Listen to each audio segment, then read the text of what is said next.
Bienvenue dans Tam Tam, le podcast recrutement par celles et ceux qui le font vivre au quotidien. Des épisodes courts, concrets et activables avec des invités au top qui te livrent leurs expériences, méthodes et astuces, le tout pour te faire progresser en recrutement. Recruteuse tech, manager d'équipe, freelance ou encore CEO de boîte recrutement, je vais te faire découvrir des invités que tu ne connais pas encore ou pas assez. Quant à moi, je suis Léo, le créateur de ce podcast. Après 7 ans à recruter dans différentes boîtes et différents pays, j'ai créé Blendy pour aider les recruteuses et recruteurs à passer au niveau supérieur. Ce podcast, il est sponsorisé par Team Tyler, l'ATS qui m'a fait aimer les ATS. Team Tyler, c'est l'outil le plus complet pour gérer son recrutement de A à Z en mettant le paquet sur l'efficience, l'expérience candidat ou encore la marque employeur. En écoutant Tam Tam, tu débloques des avantages exclusifs si tu veux changer d'ATS. Tu retrouveras tout ça en description. Sans plus attendre, place à l'épisode du jour. C'est parti. Bonjour à toi Florent. Bonjour. Comment tu vas ? Bah écoute, ça va très bien, merci et toi ? Eh ben écoute, super, t'as la chance, du coup je t'ai donné la place face à Paris, donc on est à Avenue de France avec une vue sur la Tour Eiffel, une vue magnifique sur la Caisse des Dépôts, plus belle vue de Paris. Tout à fait. Ravi, merci d'être venu aujourd'hui, en plus c'est une journée de congé aujourd'hui que t'as, donc c'est cool, t'as pris ton temps pour venir nous parler recrutement. Avec grand plaisir, ouais. Et ça c'est beau. On va parler d'un sujet hyper important aujourd'hui, et en fait du coup je me suis fait un peu en mode immersion. Il y a quelques semaines, du coup je me suis invité à ton événement, où du coup chez Converteo, mais tu vas me dire tout ça, t'as créé un événement de recrutement et je me suis dit c'est cool, c'est innovant, c'est intéressant, je vais y aller. Donc du coup moi j'ai passé une demi-journée sur place pour voir à quoi ça ressemblait et du coup on parle de ça, on vient débriefer un événement recrutement que tu as fait, c'est le thème de l'épisode, donc hyper intéressant, hâte que tu me racontes tout ça. Pour les gens qui ne te connaissent pas, est-ce que tu pourrais en 1 minute te présenter et nous dire qui tu es ? Ouais, bien sûr, donc je m'appelle Florent, j'ai 35 ans, je viens de les avoir. Bon anniversaire. Merci beaucoup. Moi je suis quelqu'un donc qui aime le challenge, c'est mon drive. Au quotidien, que ça soit pro, perso, j'ai pas mal de passions à côté, notamment la musique parce que je suis chanteur, batteur, bassiste notamment, et j'ai fait également beaucoup de sport. À côté de ça, il y a une chose par exemple que j'aime pas qui est drôle, mais par exemple, j'ai toujours eu une aversion pour la banane. Alors, ouais, c'est particulier. Ça vient d'où, tu sais ? Alors oui, ça vient de quand j'étais petit, j'étais souvent malade et en fait, ma mère me donnait une espèce de sirop à la banane et j'ai été dégoûté de ça et je ne peux plus en boire ou en manger, peu importe, l'odeur me répugne. Même genre quand elles sont, tu sais, quand elles sont pas mûres, elles ont pas trop un goût de banane encore. J'ai tout essayé. Ah ouais ? Banane plantain, banane à split. Et les bonbons Haribo ? Non. Les bonbons, je peux pas. Je peux pas la banane. C'est drôle. Donc voilà, et puis également j'ai ramené un objet. Exactement, voilà la tradition de Tam Tam. Donc tu l'as, il est magnifique. Au début je croyais que c'était un renard, mais non, c'est mieux, c'est un Shiba Inu. Donc c'est un Lego qui provient donc de Hong Kong. Qu'on m'a ramené, il est trouvable que là-bas. Alors déjà pour faire la figure c'est assez galère parce que j'ai mis une semaine. Ouais, parce que ça a l'air petit comme ça, mais en vrai genre je pense que c'est chaud. Ouais, complètement. Dessous il doit être intéressant en termes de ce que t'as sous le pelage. Ouais, tout à fait, ouais. Non, complètement. Et en fait pourquoi un Shiba Inu, c'est parce que je suis passionné de cette race de chien. Je suis passionné d'animaux, mais également de pour le coup Shiba. Ok. Et du coup j'en ai 2 à la maison. J'ai un Shibaru et puis un noir et feu. Voilà, Oshi et Mina. Oshi et Mina, trop bien. Tu l'as pas ramené avec toi pour le coup, ça. Ah non. Tu t'aurais pu, c'est dans les WeWork, c'est ok, genre c'est dog friendly, mais peut-être qu'eux ils auraient pas kiffé. Prochaine fois, ouais c'est ça. Ils auraient fait beaucoup de bruit. Ils sont très bruyants. Ouais, parce qu'ils ils jouent s'amusent ensemble bien. Après ça aurait fait l'animation, tu vois, genre t'as genre très marrant. Écoute, trop cool. Et donc du coup tu travailles chez Converteo et tu fais ton rôle là-bas, c'est quoi ?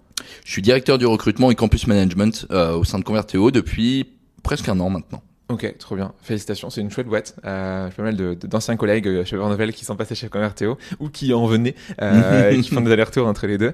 Très cool boîte. Et donc aujourd'hui, on va parler de cet magnifique événement. Avant du coup de rentrer dans le sujet, je vais te demander sur pourquoi. Est-ce que tu peux me contextualiser ? Donc c'était quand ? C'était quoi cet événement ? Cet événement donc s'appelait Join, donc c'est un événement sur lequel on a travaillé en stratégie du coup campus avec également les équipes marketing. Le but c'était tout simplement de faire connaître Converteo auprès de nos partenaires écoles, mais pas que, aussi auprès d'étudiants qui nous connaissaient pas forcément.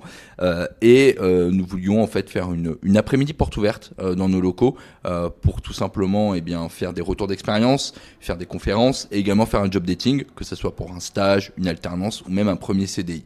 Donc voilà, c'est pour ça qu'on a créé cet événement. Ok, ouais, là, c'était les deux raisons, quoi. Tu veux rencontrer des étudiants, tu voulais te dire. Et puis même, je pense aussi, enfin, t'es un peu dans le monde du conseil, c'est dominé par le Big Four, et du coup, tu te dis, bah, comment je peux faire autre chose, quoi. Ah, en fait, c'est ça, c'est que ce type d'événement, alors je parle en connaissance de cause puisque je suis un ancien d'Accenture en Ok. plus. Donc, en fait, souvent les événements in-house sont faits par des très gros cabinets de conseil ou par des très grosses ESN. Je pense à Accenture, bien sûr, je pense aussi à Capgemini, à Atos.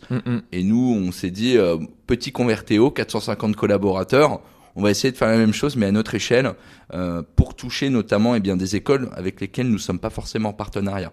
Par exemple, je pense à des grandes écoles de commerce, comme le SCP ou comme HEC, par exemple. Et on s'est dit, on va aller directement à la source. On va passer peut-être par les BDE, par des contacts que l'on a pour faire notre promotion. Et finalement, on s'est retrouvé avec des étudiants qui venaient de ces écoles et qui sont venus à cet événement, du coup. Ouais, alors Donc, tu l'as prévu. Exactement. Trop bien. Et du coup, la genèse, c'est quoi? Genre un jour, vous étiez en train de déjeuner à midi et vous vous dites, tiens, on fait un événement. Enfin, c'est quoi l'élément vraiment déclencheur en mode, on fait un événement? Alors, c'est assez simple. C'est quand on a discuté de stratégie campus, donc avec Lorraine, qui est notre responsable campus management. On avait des objectifs qui étaient élevés en termes de partenariat école et on n'avait pas forcément le budget qui suivait. Donc on s'est dit, comment on peut faire un événement avec des top écoles, pas que, mais beaucoup de top écoles, sans forcément passer par un partenariat qui est extrêmement onéreux. On s'est dit, eh bien, au lieu d'aller vers eux, c'est eux qui vont venir vers nous. Ouais, ouf. Voilà, et donc c'est pour ça que on a réfléchi à cet événement et on s'est dit, on va faire ça. Trop bien. Et du coup, donc tu m'as dit le but c'était de faire connaître. C'est quoi vraiment les objectifs précis que tu avais? Et est-ce que du coup tu avais une envie de mesurer, enfin tu sais, les fameux KPI dont on parle pas assez en recrutement, c'était quoi objectif et KPI du coup? Ouais, tout à fait. En fait, cet événement, déjà il faut savoir que c'était la première fois qu'on organisait un événement in-house au recrutement et qui était à destination vraiment des étudiants et des jeunes diplômés. Très bien.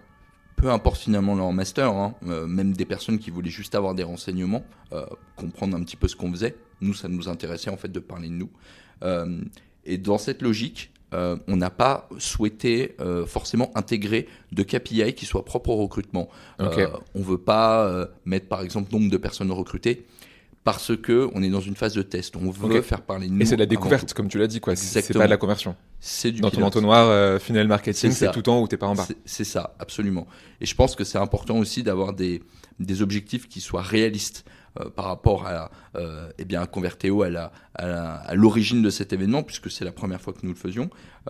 Donc l'idée, c'était capter l'attention pour ensuite suivre les meilleurs talents qui vont venir, parce qu'il y a quand même un petit peu de monde qui est venu à cet événement, et créer entre guillemets du lead, tout simplement.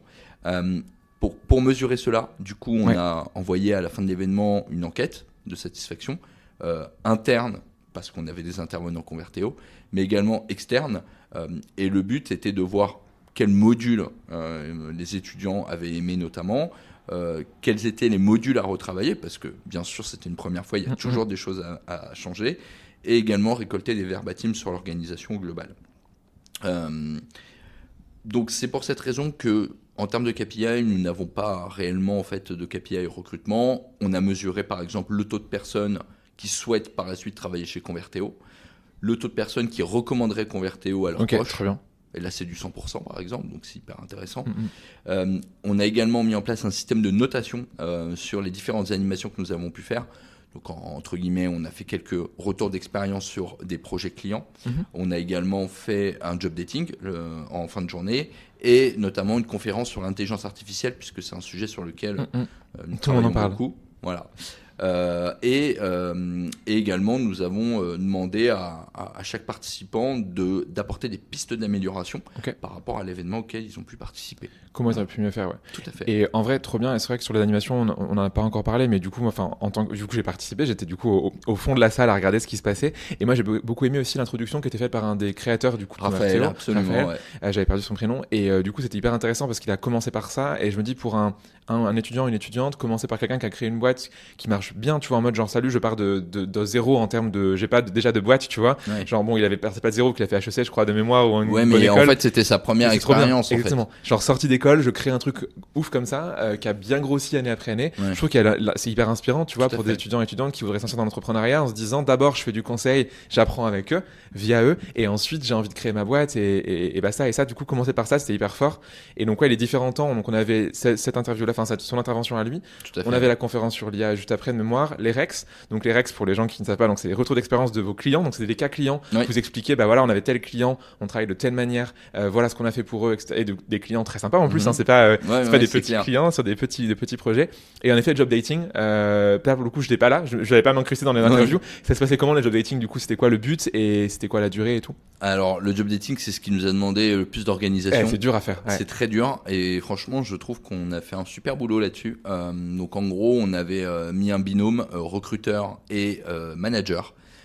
Donc, on voulait aller vite et en fait, on avait un créneau, je crois que c'était 12 minutes par entretien. Ouais. On avait réservé des salles dans tout l'étage et on avait des consultants de chez Convertéo qui jouaient un petit peu on va dire, les serre-files entre guillemets. Ouais, avec, voilà, vous allez conduire les étudiants en haut, c'est rigolo. ça. Et en fait, chaque consultant en fait avait une ou deux salles.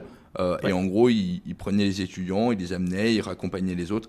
Franchement, ça s'est super bien passé. C'était très smooth, hein, ouais, très fluide. Ouais, vraiment, c'était top. Juste un moment où je me suis retrouvé bloqué dans l'ascenseur parce que je voulais suivre un étudiant et il n'y avait plus de place et on n'avait pas de badge, tu sais, donc on était dans le sas de l'ascenseur et on était bloqué, on a dû attendre que quelqu'un arrive. C'était assez rigolo pour le coup. Mais ok, trop bien. Et ça, si on remonte un peu au niveau stratégique, big picture, c'est quoi le but global? Genre là, du coup, c'est un événement dans ta casquette campus que tu as en plus de la casquette recrutement. Dans quelle stratégie ça se met du coup? Ça s'inscrit? Alors, donc en gros, ce qu'il faut savoir, c'est que déjà, toute la partie stratégie école, c'est quelque chose qui est extrêmement récent chez Convertéo. Dans le sens où ça correspond aussi avec l'arrivée de Lorraine. Avant, il y avait en fait pas mal d'actions one-shot, mais il n'y avait pas vraiment de stratégie. Donc, Lorraine a commencé à travailler là-dessus. Moi, je suis arrivé il y a 1 an et en fait, on a continué à développer cette stratégie. Et donc, en fait, c'était vraiment la pierre angulaire de 2023-2024. Ouais. On s'était posé plusieurs questions en amont avec quelles écoles ou facs nous travaillons déjà et sous quel format. On se posait également la question des écoles, des facs, d'où proviennent nos consultants, parce que c'est important d'avoir des relais, et les écoles et facs d'où on souhaite travailler, mais ce n'est pas le cas actuellement. Ok. Donc ouais, les cibles que vous aviez, quoi. Exactement, les targets. Ok, très bien. Le budget, en fait, a été défini lors du premier semestre 2023 parce qu'on voilà, on travaille toujours un petit peu avant. Ça met du temps quand même. C'était 1 an avant que ça a été préparé. Ouais, c'est ça. Okay. Et en fait, on se pose toujours la question des expériences que nous souhaitons renouveler dans cette stratégie. Okay. Et là, en fait, moi, je suis quelqu'un d'assez avec pas mal de parti pris et pas mal de convictions, et Lorraine aussi, c'est qu'on souhaitait arrêter de faire des one-shots, des forums.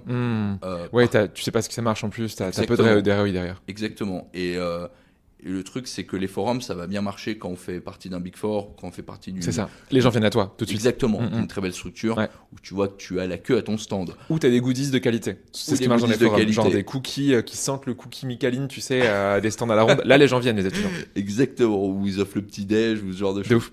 Mais donc nous, on s'est dit, on peut pas lutter dans un premier temps contre ça et on va faire autrement. Comme je dis, on est quand même une petite structure. Donc, avant de recruter, il faut se faire connaître et reconnaître.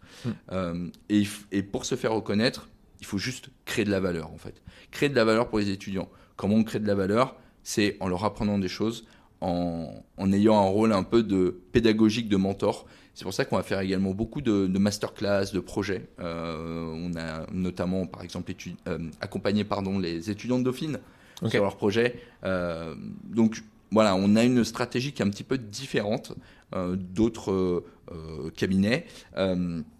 Et du coup, c'était pour cette raison que nous avons ciblé notre stratégie campus sur les retours d'expérience, sur les conférences et sur les projets, comme je disais. Au niveau humain, c'est quelque chose de beaucoup plus coûteux, puisque ça nécessite de l'accompagnement. Il y avait plein de gens, bien sûr. Voilà.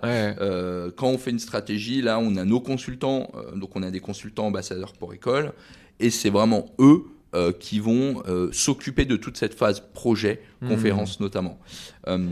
Le futur de cette stratégie, et ça tombe bien puisqu'on arrive au mois de mai et on va commencer à travailler sur celle de 2024 et 2025, c'est que nous souhaitons être plus présents notamment dans les écoles d'ingénieurs Convertéo a toujours eu une cible dans un premier temps d'école de commerce. Ça s'explique aussi pas mal par son métier en marketing digital. Bien sûr. Ouais. Sauf que là, maintenant, nous avons ouvert notre practice data technologie il y a maintenant quelques mois, voire années, et que notre cible de recrutement a un petit peu muté. C'est normal, hein, puisqu'on va chercher aussi de nouveaux business. Bien sûr. Et donc, on se doit d'avoir plus de communication auprès des écoles d'ingénieurs. Et c'est pour ça qu'on va aller chercher ce nouveau type de population et bien pour l'année prochaine. Oui, là, pour le coup, c'était plutôt des écoles de commerce qui étaient présentes à l'événement de Join, du coup. Tout à fait. Et tu vois, c'est intéressant ce que tu dis sur la création de la valeur pour les étudiants. Et un truc aussi tout bête qu'on oublie, mais c'est qu'un étudiant, ça reste un étudiant, peu importe l'école qu'il est faite. Et du coup, j'aime bien parce que dans l'événement, tu avais le côté un peu formel du Rex, la discussion, mais juste après, du coup, dans les lieux, c'était dans vos locaux, dans un espace qui est très sympa où tu avais un petit billard, il y avait genre il y avait à boire et à manger qui était proposé. Et du coup, les étudiants ont pu rester, créer du lien et en fait parler entre eux, débriefer. Ah, toi, t'as fait ça et toi, ça. Ouais. Et en fait, c'est bien parce que ça, souvent, c'est ce qu'on oublie dans les événements. Tu vois, un forum, une école classique, c'est un peu chiant pour ça. Genre, vraiment, t'es là et t'as l'impression que c'est trop formel. T'as pas une place pour l'improvisation. Alors que là, du coup, les gens ont pu networker entre guillemets entre eux, entre étudiants, parler de leur retour. Et ça, je trouve que c'est un truc qu'il y a peu de gens qui font ça. Et moi, je trouve ça fort pour cette raison-là. Limite, j'ai envie de dire presque, tu vois, les conférences sur l'IA, tout ça, genre, c'est peut-être pas ça qu'ils ont retenu en premier. Peut-être que ce qu'ils ont peut-être le plus kiffé, c'est genre, on a rencontré des gens, tu vois. Ouais. Je sais pas ce que t'as eu en verbatim, mais. Ouais, c'est exactement ça. Et puis, j'ai pas parlé, mais il y a également une phase d'afterwork après l'événement. Donc, trop bien. Effectivement, là, on a eu beaucoup d'échanges, un beau buffet, c'était sympa. Donc, non, vraiment sympa. Ouais. Et ça, c'est ce qu'on oublie souvent pour les étudiants, c'est que c'est des étudiants, tu vois. Genre, exactement. Certes, c'est des professionnels comme les autres, mais qui n'ont pas forcément les mêmes envies et qui vont beaucoup plus avoir ce côté, genre, j'ai envie de me sociabiliser. Tout à fait. Parce qu'ils sont encore dans cette phase-là. 100% raison, tout à fait. Trop bien. Du coup, maintenant que tu as dit le pourquoi du comment est-ce qu'on crée un tel événement c'était que toi, tout seul? Voilà. Non, pas du tout. C'était également mon équipe, l'équipe recrutement, notamment ma responsable campus, Lorraine, qui a été super. Lorraine a géré tout l'événement, toute la timeline et tout le contenu. Et également, donc, le reste de l'équipe recrutement a géré la partie job dating. C'est-à-dire qu'on a fait une sélection notamment des profils, puisque on avait à peu près une 60aine de slots et qu'on a reçu... plus de 150 personnes. Ok, vous avez déjà présélectionné les gens. C'est quoi les critères de présélection là-dessus? Du coup, vous allez au téléphone ou c'était... Non, c'était pas forcément téléphone, mais c'était postes qui recherchaient, par exemple. Il y avait des personnes qui n'étaient pas forcément dans nos métiers. Et quand on a des places limitées, on souhaitait accueillir tout le monde. Bien sûr. Mais malheureusement, on pouvait pas... L'espace est quand même pas très grand, il faut le dire aussi. Quand même. Voilà. Les personnes qu'il y a eu là, c'était ok, tu vois. C'est vrai. Mettre un peu plus, quoi. C'est vrai. Mais en tout cas, voilà, on a reçu beaucoup et donc on avait les métiers qu'ils souhaitaient faire, les cursus qu'ils suivaient aussi, l'endroit où ils cherchaient aussi. Par exemple, il y avait des personnes qui cherchaient des stages, pas forcément en Île-de-France. À Hong Kong. Voilà. Et donc là, ça, pour nous, c'est un peu plus compliqué. Donc voilà, c'est des critères. Et donc du coup, tu avais l'équipe de recrutement, donc avec Lorraine principalement. C'est quoi les autres acteurs quand on fait un événement pareil? Alors, on a travaillé bien sûr avec le marketing. C'est bien, il faut, c'est nos alliés. C'est important et surtout qu'il y a quand même pas mal de synergie entre le marketing et le recrutement. Ils ont assuré la promotion de l'événement, ils ont travaillé sur la charte graphique. C'est eux aussi qui ont trouvé le nom avec Lorraine. Ils ont également travaillé sur toutes les guidelines, notamment les éléments de langage. Il y a également eu les managers, puisqu'ils ont participé au job dating, et il y en a bien sûr qui ont animé des conférences ou des retours d'expérience. Oui, puis ils l'ont fait bien, ils étaient contents d'être là, quoi. Totalement. C'était pas forcé. Ouais, complètement. En général, en fait, on a pas mal de speakers au sein de Convertéo, on a cette chance, et franchement, ils ont été super sur ça. Très bien. On a également les partners. Alors, ce qu'on appelle les partners, ce sont les directeurs. De BU, c'est ça? C'est ça, absolument. Ils nous ont aidés, notamment pour passer les messages dans leur BU, auprès des managers. Puis, il y en a également qui ont participé à l'afterwork. Donc, c'est toujours c'est vos sponsors, quoi. Exactement. Et puis, bien sûr, les consultants, qui sont pas forcément managers, mais qui nous ont aidés tout au long de la journée sur la logistique, notamment. C'est Serfil dont tu disais. Exactement, c'est ça. Et puis, ça, ils jouaient bien leur rôle. C'était chouette. J'ai regardé, genre, c'était tac. Genre, non, ils ont été top. Franchement, super. Trop bien. Donc, toute une équipe en interne qui fait tout ça. Et comment tu trouves les étudiants? Du coup, là, c'est pas tout pareil. Genre, salut, on recrute, on fait un événement recrutement, venez. Comment tu recrutes, entre guillemets, des participants? Alors, là, en fait, on avait des parties prenantes externes qui nous aidaient. Il y a bien sûr les écoles. Alors, on avait les écoles partenaires. qui diffusaient notamment l'événement via leur page. Les écoles historiques, quand tu dis partenaire, c'est ceux avec qui vous avez déjà un partenariat, quoi. Tout à fait. Alors pas forcément un partenariat signé, en tout cas un lien, quoi. Exactement. Bon, après, on a quand même beaucoup de partenariats. Par exemple, à ESCP, on a eu des actions, à HEC aussi. Donc, même si on n'est pas partenaire au sens propre du terme, ils nous aidaient. Ok, très bien. C'est cool. Parce qu'ils ont aussi un enjeu. C'est-à-dire que quand on sort d'HEC, ESCP, on a souvent des très gros cabinets ou des très grosses boîtes. Et on voit que la volonté des étudiants, c'est d'aller vers plus d'humains, vers des structures, on va dire, plus chaleureuses. Moins machine et du coup ils ont tout intérêt aussi à avoir des partenaires un petit peu plus petits finalement. Il y a également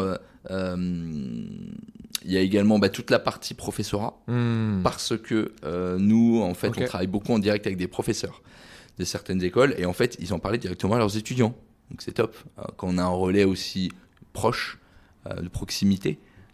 C'est assez simple du coup. Et puis il y a également les étudiants eux-mêmes qui on pouvait faire des mailing lists, on pouvait les avoir directement.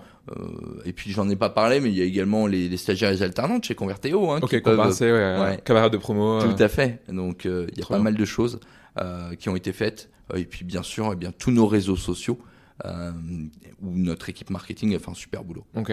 Donc il y a beaucoup de gens, ça a dû prendre pas mal de temps. Tu saurais me dire le temps estimé en jours humains? Waouh. Alors, faut savoir que c'était la première fois qu'on faisait ce type d'événement. Ouais. Donc forcément, ça a dû prendre beaucoup plus de temps que le suivant si vous en refaites, quoi. Ouais. Parce que tout est nouveau. C'est ça. Je pense qu'on a réfléchi sur l'événement pendant à peu près un mois. Juste sur la réflexion du format, du nom, et pas forcément sur le contenu. Vraiment, juste sur ça. Avec les équipes marketing, on a fait pas mal d'allers-retours d'ailleurs. Et puis sur vraiment la création de l'événement, le contenu, la logistique, les timings. Là, on a mis à peu près 3 mois. Donc à temps plein de Lorraine potentiellement quasiment et... Pas à temps plein mais elle a quand même beaucoup bossé dessus on va pas se mentir. Ouais, donc ça fait du boulot et après, énormément. Et donc toi du coup t'es satisfait au global de l'événement, enfin genre c'était quoi du coup de base, je dirais tu serais satisfait si, et a posteriori est-ce que t'es satisfait au global, genre vraiment macro? Je suis hyper satisfait de cet événement parce que... J'ai eu peur, genre t'as un doute, genre je fais le suspense ou pas, genre non c'était nul, on n'a pas aimé, j'ai viré Lorraine, quoi. Non, ça a été top. C'était un super événement. Déjà, faut souligner l'implication des équipes de Convertéo, mais des étudiants aussi. Bien sûr. Entre les questions, les marques d'intérêt qu'ils ont, notamment pour Convertéo. On l'a vu au job dating. Moi, j'ai participé au job dating avec Gauthier, un de nos senior managers. J'ai rencontré des étudiants qui étaient hyper intéressés par nos sujets. Et ça, c'est grâce aussi aux messages qui ont été passés tout au long de la journée. Donc, on voulait refléter l'image de Convertéo, c'est-à-dire on est une boîte qui est hyper accueillante. Je pense que ça se voit en fait. Et ça a été un verbatim aussi d'ailleurs qui a été relevé. Ils ont dit ça, ouais. Ils ont tous dit c'est hyper chaleureux, tout le monde est de super bonne humeur et c'est vrai. On est aussi très exigeant. Ça a toujours été sur nos process de recrutement qui sont vraiment bien calibrés, des études de cas, donc c'est pas forcément facile de venir chez Convertéo, mais par contre quand on y est en général on kiffe comme on dit. Donc voilà, et on réfléchissait justement aussi au format, c'est-à-dire que là on l'a fait sur une demi-journée. C'était quelque chose quand même qui était lourd en termes de format, parce qu'il y a eu trop condensé, c'est ça? Très peu de temps de pause. Donc on a eu ce retour aussi. Et on s'est dit, peut-être que pour la prochaine fois, parce qu'on refera l'expérience, mais j'en reparlerai un petit peu plus tard. Mais peut-être qu'on modifiera un petit peu le format, les temps forts aussi, pour pouvoir trouver un meilleur équilibre, je pense. Ouais, ça du coup, je suppose, donc à refaire, tu aurais des choses à améliorer. Donc pour rappel, pour les gens qui ont peut-être passé tout à l'heure, donc dans l'événement que du coup j'ai vécu parce que j'étais du coup, tu m'as invité, j'étais parmi les participants. Mais donc il y avait un discours de la part d'un des fondateurs sur qu'est-ce que c'est Convertéo, comment ça a grandi. Il y avait une conférence sur l'IA, des retours d'expérience de clients que vous aviez, puis une partie job dating où du coup les étudiants allaient individuellement avec du coup un binôme qui était recruteur et consultant, et à la fin du coup after work en mode mode tout le monde continue à manger et à boire. Donc ça, sur une demi-journée, en effet, c'était très dense. Moi, j'ai eu 1 ou 2 appels à passer en cours de route, mais genre en global, genre c'est vrai que faut suivre. Ouais, bien sûr. Faut avoir vraiment son cerveau éveillé de 14h à 19h parce qu'on enchaîne sur le site de dating. Donc comment toi tu ferais ça différemment par rapport à ce qu'on vient de dire là sur le fond et la forme? Qu'est-ce que tu changerais si tu devais refaire un event Join 2? Alors, Join 2, ce n'est pas une fiction, c'est une réalité. C'est juste qu'on n'a pas encore la date parce que... C'est comme Netflix, genre c'est annoncé, annoncé, on renouvelle, on sait pas quand. La saison 2 arrive. Mais c'est juste qu'on n'a pas encore la date parce qu'on déménage de locaux. Ouais, ça a été annoncé ce matin. Comme je disais, demi-journée trop condensée. Donc ça, il faut qu'on retravaille aussi le format. Alors, on a eu aussi un débrief avec Raph, notre cofondateur, celui qui a fait l'intervention. Il nous a dit, peut-être faire ça sur une journée complète ou peut-être 2 fois par an. Je lui ai dit, oula, on va se calmer un petit peu. Après, la journée complète, pourquoi pas en vrai. Pourquoi pas. Je lui ai dit, mais par contre, c'est beaucoup de travail. Donc il faut qu'on réfléchisse aussi à comment faire. La partie job dating était trop juste dans le sens où il n'y avait pas assez de temps. Et ça enchaînait vite, ouais. T'as dit quoi, 12 minutes par étudiant, c'est ça? Ouais, c'est chaud. 10 et 12 minutes. Comment tu peux évaluer des gens en 12 minutes? En fait, c'était juste comme un premier screening, entre guillemets, au lieu de faire une précale téléphonique. Tu veux ce qu'on te propose, quoi. Tu le vois en live. C'est pas plus mal, hein. Franchement, c'est sympa, mais c'est juste que c'est très compliqué quand même. Parce que entre expliquer le travail de la practice plus découvrir l'étudiant, c'est compliqué. Il y a eu aussi certains retours d'expérience ou conférences qui étaient un peu trop longs, donc il va falloir aussi travailler là-dessus. Avoir des temps de pause plus conséquents parce que il faut beaucoup de concentration, ça peut être assez éreintant aussi pour... C'est ça. Et ça a pris un peu de retard, donc du coup, la pause a été raccourcie parce que justement... Tout à fait. C'est très dur à tenir un timing. Hein. Ouais, mais franchement, on n'a plutôt pas été mauvais. On s'attendait à toujours un petit retard, qui du coup vient te casser ton programme, quoi. C'est ça, exactement. Et puis on a eu une phase de sélection aussi qui n'a pas été la plus optimale, notamment en termes... On aurait peut-être pu réfléchir aussi en termes de... peut-être de localisation, parce qu'il y avait des personnes qui venaient d'extrêmement loin et c'était plus risqué qu'elles ne viennent pas. En l'occurrence, elles ne sont pas venues, par exemple. Ok, genre des gens, je sais pas, qui te disent, moi je vais à Nice, je suis ok pour venir, et par exemple. c'est pas possible, quoi. Tu sais qu'il y a un fort risque de no-show, quoi. Alors que quelqu'un qui est à côté, il y a moins de chance. Exactement. Et de toute façon, quand on fait ce type d'événement, on se bat contre le no-show. Ouais, bien sûr. Voilà, en général, sur des événements d'inscription, recrutement sur des étudiants, on compte un taux de no-show d'à peu près 40-50%. Franchement, on était à même pas à 20, je crois. Ouais, parce que l'événement est unique aussi, donc ça a plu aux gens, ça, tu vois, et tu les as invités aussi le soir, c'est trop bien. Et nous, on était hyper contents, on s'est dit, on a bien performé sur ce sujet, donc c'est super. Donc voilà, donc je pense qu'il y a toujours des pistes d'amélioration et il faudra qu'on retravaille ça. Pour le Join 2, du coup, dans vos nouveaux locaux. Join saison 2, pas le droit de le dire, évidemment, hein, on ne dira pas où sont les nouveaux locaux, mais très cool, le lieu que j'aime beaucoup. Est-ce que du coup, tu as tu m'as dit combien de personnes étaient invitées, combien de personnes sont venues, combien de personnes, du coup, t'en as recruté des gens déjà? Enfin, tu vas me dire, mais en termes de KPI. Non, alors on a 47 participants, on a fait 36 entretiens et on en a 18 qui sont en cours de process. Ok, c'est cool. Et comment t'expliques que du coup t'en as 36 entretiens et 47 parties? Il y en a qui voulaient pas faire le job dating?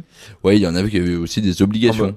Et qui ont dû partir plus tôt. Tout à fait. Donc une partie des gens qui sont pas restés jusqu'au bout, quoi. Voilà, mais ces personnes, on a leur CV et on les recontacte. Okay. Et ils ont quand même répondu au questionnaire et tout parce qu'ils ont quand même participé. Ok, absolument. Et 30 entretiens, 18 en cours de process, donc c'est quand même 1 sur 2, ce qui est pour le coup c'est cool. Enfin, c'est pas mal. En ratio par rapport au salon école, tu vois, j'en ai fait beaucoup de relations à l'école, notamment en conseil. Tu t'en perds, la plupart des gens, ils donnent leur CV, tu les contactes, ils sont déjà trouvés ou autres, et ils ont pas la flamme en fait d'allumer ton entreprise. Et puis ils voient plein d'entreprises dans la journée. De ouf. Et donc ils t'oublient, enfin t'es une parmi 12. C'est ça. Là t'es la seule, ils ont passé une demi-journée de leur temps dans tes locaux avec les collègues, à découvrir leurs futurs collègues de demain. Ça c'est génial. Ouais, exactement.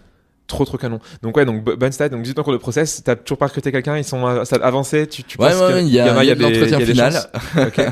Mais je pense que oui, on va peut-être en recruter un ou deux, ça sera déjà une très bonne victoire pour nous. Cool. Bon, normalement, là, par rapport à quand on enregistre, sortira dans environ 1 mois le podcast, donc je mettrai en teasing du coup dans la description du podcast est-ce qu'il y a eu un recrutement ou pas, mais du coup c'est cool, d'ici là je pense que tes process seront finis, à moins que tes process durent 6 mois, mais je ne pense pas. Non ça doit aller. Quand même pas. pas. C'est trop cool, trop bien, en vrai hyper intéressant, merci pour ces conseils. Enfin, c'est intéressant je trouve d'avoir parlé vraiment d'un événement particulier et comment tu fais ça. Pour la petite histoire, l'épisode du coup suivant que je tease là, du coup ce sera aussi un événement pour recruter tes étudiants, mais dans une échelle qui est pas la même. C'est pas le même groupe, pas le même budget. Est-ce que tu connais le Saint-Gobain Football Cup? Alors oui, ça me parle. C'est une compétition de foot qui est organisée par Saint-Gobain parmi les écoles d'ingé et commerce. Et donc t'as des compétition et c'est à Clairefontaine. Oh. Donc pareil, je m'incruste une fois de plus, tu vois, dans des événements sympa, ça. pour découvrir. Et c'est chouette du coup, et je trouve que c'est intéressant, ça se fait de plus en plus. Les pratiques de recrutement qui sont. Alors, est-ce que sur le côté objectivité, évaluation, c'est mieux? Je sais pas. Par contre, sur le côté découvrabilité d'entreprise et genre côté genre t'as vécu un truc, c'est ouf. Genre moi étudiant, j'avais pas ça, tu vois. Genre, Il faut des expériences uniques. Et c'était trop bien. Et là, ton expérience était unique. Les gens ont aimé. Et tu feras un join 2, puis un 3, puis un 4, qui seront de mieux en mieux à chaque fois, dans des locaux encore plus canons, encore plus récents, avec plus de gens investis. C'est peut-être clair. sur une journée.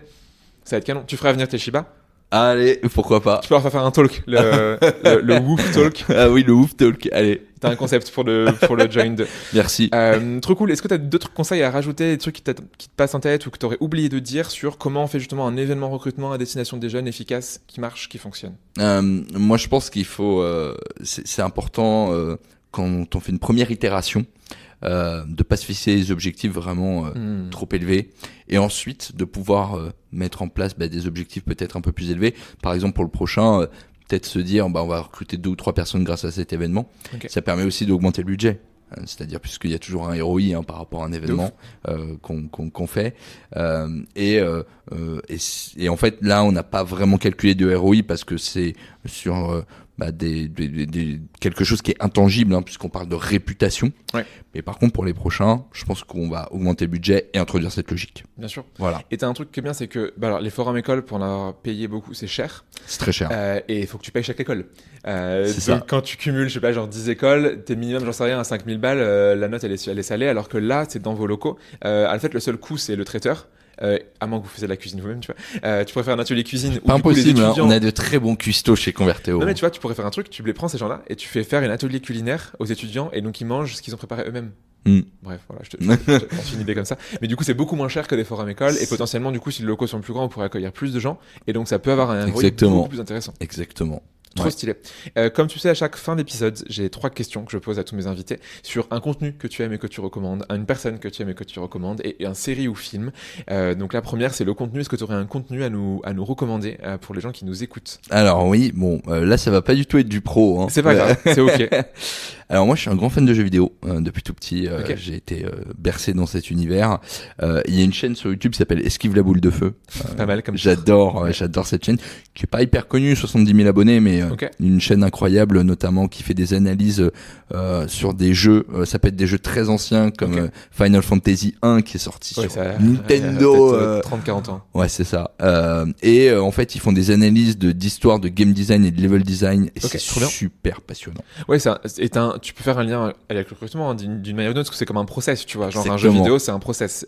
Et c'est comment tu le suis. Et en effet, si dans ton game design, je sais pas, t'as des jeux où c'est très dur dès le début, en fait, t'as pas envie de continuer, potentiellement. Alors que si t'as un jeu avec un tutoriel qui est très bien fait, en fait, tu vas être guidé et après, petit à petit, tu débloques ça. C'est trop intéressant. Ton jeu vidéo préféré, c'est de tous les temps? Waouh. Alors, question horrible, insupportable comme question. Mais je l'ai. C'est Sonic the Hedgehog 1 sur Mega Drive. Ok, d'accord, pas mal. J'aime beaucoup. Cool. Une personne que tu aimes et que tu recommandes, ce serait qui? Alors, pareil, moi je suis un grand passionné de cinéma. Et je recommande une personne, certains le connaissent, je pense, c'est Karim Debache. D'accord. Karim Debache, c'est un YouTuber qui a sorti des émissions, notamment sur les coulisses du cinéma, les coulisses de films. Trop bien. Il avait notamment une émission la plus connue qui s'appelle Chroma, qui est incroyable. Et en fait, il analyse vraiment la réalisation et le scénario et les dialogues dans les films, notamment tout ce qui va être lumière, plongée, contre-plongée, c'est passionnant. Et il en a notamment fait un sur Les Affranchis, qui est un de mes films préférés. Trop bien. Et qui est juste incroyable. Ouais, c'est intéressant parce que du coup, t'as pas ça en tête forcément quand tu regardes première lecture. Enfin, tu peux avoir des idées, mais là, du coup, c'est son. En plus, il le fait de manière très simple, très pédagogue. Et c'est très drôle en plus parce qu'il fait pas mal de jokes qui sont très très sympas. Trop bien. Bah écoute, je note, je vais regarder et je mettrai pareil le lien en commentaire si les gens veulent aller faire un tour. Ouais. Et donc du coup, c'est une bonne transition. Donc à la fin, je donne toujours une série ou un film aussi à mes invités. C'est quoi du coup ce que tu recommandes? Alors moi, ça serait la filmographie d'un réalisateur que j'adore. Carrément, genre pour non mais là on peut y aller, c'est Paul Verhoeven. Paul Verhoeven qui est une légende du cinéma, qui est un réalisateur néerlandais, qui a fait notamment Total Recall, Robocop, Starship Troopers, Basic Instinct, qui a également fait Black Book, un film un petit peu différent mais qui est génial. Et c'est un réalisateur qui a une patte incroyable, c'est un vrai visionnaire. mon film préféré qu'il a fait, c'est Starship Troopers. C'est mon film préféré de l'histoire pour moi. Que tu regardes après avoir joué à Sonic, du coup. Voilà, exactement. Après, les deux vont pas super bien ensemble, mais aucun lien. Ouais, c'est ça. Mais en fait, ce qui est dingue, c'est que il a vraiment fait une série B, voire une série Z dans son ton, avec des faux spots de pub à l'intérieur, des faux spots de propagande. Et en fait, mais ça marche trop bien. Ouais, okay. Mais non, mais ça marche trop bien. C'est un film d'Alien en fait, mais c'est génial. Trop bien. C'est génial. Bah écoute, je me le note. J'avais le nom, mais je sais pas de quoi ça parlait. Donc écoute, voilà. j'irai c'est culte comme film. Trop bien. Bon bah écoute, merci de me faire mon programme télé pour ce soir. Merci pour tout ça, merci pour ces recos. Est-ce que tu as un mot de la fin avant qu'on arrête cet épisode? Bah écoute, merci à toi déjà pour l'invitation. Ça fait toujours plaisir, et puis de parler de recrutement, qui est aussi ma passion. Il n'y a pas que le cinéma ou les jeux vidéo ou la musique. Ou la musique. Voilà, exactement. Ou les Shiba. Ou les Shiba. Tu vois, ça en fait des passions quand même. Ah, je suis quelqu'un de très passionné. Ça se voit dans mon métier. Donc merci à toi de l'invitation. Puis merci à vous qui écoutez, et j'espère que vous avez passé un bon moment. Moi, je n'ai pas de doute. Merci Florent d'être venu. Passe une très bonne journée et à bientôt. Merci, bonne journée, à bientôt. Tu es arrivé au bout de l'épisode. Merci et bravo. Merci parce qu'on met du temps et du cœur à faire ce podcast avec tous mes invités. Donc en écoutant jusqu'au bout, ça fait grave plaisir. Bravo, car en écoutant Tam Tam, tu progresses dans ton recrutement, tu fais de la veille, tu challenges tes pratiques, et ça, c'est vraiment chouette. Et si tu veux aller encore plus loin et te former avec Blendy, tu sais où me trouver. Maintenant, si ce podcast te plaît, tu sais ce qu'il te reste à faire. En parler au monde entier et faire des t-shirts à mon effigie. Non, on va pas aller jusque là, mais 3 choses que tu peux faire. Premièrement, aller mettre une bonne note sur Apple Podcast ou Spotify. C'est peut-être un détail pour vous, mais pour moi, ça veut dire beaucoup. Deuxièmement, tu peux en parler autour de toi. Et 3, tu peux envoyer un petit mot doux à l'invité du jour si tu l'as trouvé pertinent. Je suis sûr que tu feras des heureuses et des heureux. Allez, à très vite pour un nouvel épisode de Tam Tam.